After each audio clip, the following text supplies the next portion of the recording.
ازيكم يا فنانين، اخباركم عاملين ايه؟ معاكم مازن العجوز. فيديو النهارده ان شاء الله نشرح حاجه سريعه كده في برنامج الار دي. تمام. اللي هو ازاي نحدد اولويه القص. يعني انا لو مثلا عندي حاجه سكان وعندي حاجه قص، او عندي مثلا حاجه هتتعمل حز خفيف كده اهو، ازاي نحدد المكنه تشتغل ايه الاول. تمام. في البدايه طبعا بتحتاج تفتح البرنامج بتاعك. الار دي اللي عندي ده ار دي 6. طبعا بتفرق شويه في الشكل، بس مجرد الواجهه عن الار دي العارض او كده. تمام. اختلف بس زر البرنامج يعني. تمام. دلوقتي مثلا انا عندي حاجه زي دي، آية الكرسي في برواز. اخلي مثلا الاطار الخارجي ده هيتقص، تمام، واخلي اللي جوه ده هيتحز، واخلي مثلا كلمه الله دي هخليها سكان. تمام. اخليها مثلا اديها لون اخضر مثلا، عندي هنا هخليها سكان. تمام كده. انا حاليا دلوقتي بقى عندي فوق هنا 3 الوان. عندي هنا القص اللي هو الاطار الخارجي، وعندي هنا القص اللي هو الحز اللي جوه. تمام. زي ما وضحنا قبل كده في فيديو الالوان او الاستفاده من الالوان، ان انا دلوقتي مثلا عندي حاجه زي كده عايز اعملها حز، بخش على الاعدادات وبعلي السرعه شويه واقلل الباور شويه.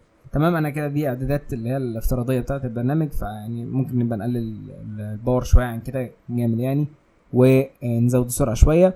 تمام. وطبعا بتفرق حسب احتياجك للحز بيبقى عامل ازاي، هل يبقى شديد ولا حاجه خفيفه. تمام. نفس الكلام بالنسبه للاسكان كده، والقطع برضه على حسب الخشبه اللي هتشتغلها كام مللي، على حسب الحاله بتاعه المكنه عندك، تيوب باور الكلام ده كله. تمام. ان شاء الله نبقى نخش في التفاصيل دي بعد كده يعني في مره تاني. المهم انا دلوقتي عايز مثلا اول ما اجي اشتغل اخلي المكنه تحز لي مثلا او تحفر الاول، بعد كده تعمل لي حز، بعد كده تقص بعد ما تخلص.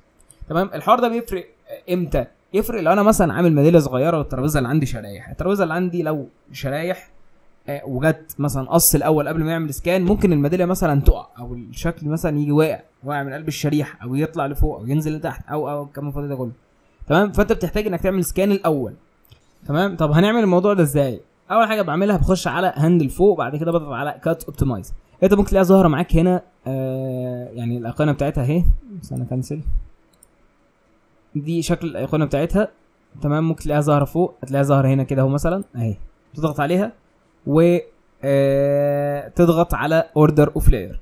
ليه بنضغط على دي كده؟ معناها ان انت اشتغل لي حسب الترتيب. يعني انا مثلا عايز اخليها تعمل الاسكان الاول، باجي ساحب الاسكان، او مثلا جاي ساحب اللي فوق اجي منزله تحت. تمام. وعايز اخلي القطع اخر حاجه، باجي ساحبه واجي منزله تحت. كده هي تشتغل ازاي؟ هتشتغل سكان، بعد كده حز، بعد كده قطع. تمام. طب حلو قوي. طب انا دلوقتي عايز مثلا اخليها تقص لي التفاصيل اللي جوه دي كلها الاول. بنعمل الموضوع ده برضو ازاي؟ بضغط هنا على كات اوبتمايز، وبعد كده بضغط على انسايد تو اوتسايد، يعني من الداخل الى الخارج، من الداخل الى الخارج. تمام. لو شلتها هتبدا تشتغل هي على حسب اللي هي اللي مناسب معاها. تمام. اوردر اوف لاير في الغالب لو مش عاملها هتلاقيها بتشتغل سكان الاول، بعد كده بتقص، بعد كده بتحز، او يعني هي زي ما قلت لك ان هي على حسب ما بتشوفه مناسب. تمام. فبعلم على اوردر اوف لاير هنا، وبعلم على انسايد تو اوتسايد. تمام. هنا دي مش هتفرق معاك قوي، فخليها زي ما هي، خليها سنجل انر.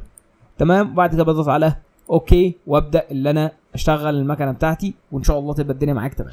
بس كده، ده كان فيديو النهارده، يا رب تكونوا استفدتوا منه. كان معاكم مازن العجوز، دمتم بخير والسلام عليكم.